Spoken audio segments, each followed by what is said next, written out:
Hey guys, and today or tonight I'll actually be talking about chapter 17 and what it means to convey and explain an emotional tone in a commemorative speech or a tribute, because that was a nice little part in the chapter.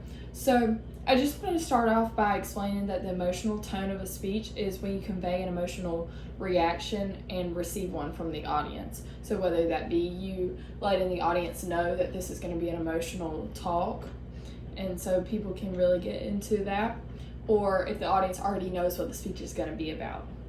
So your emotional tone is going to differentiate between what kind of speech you're giving, if that's a funeral or if it's at a wedding, like your maid of honor and things like that. I mean, that's one extreme and to another extreme, but you understand what I'm getting at.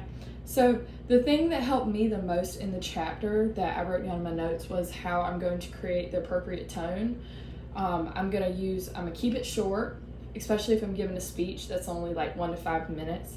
I'm staying positive about the situation, and if all else fails, I can use humor in my speeches. Not saying at a funeral you need to speak humor or make light of the situation, but it can help explain things in a more relaxed tone.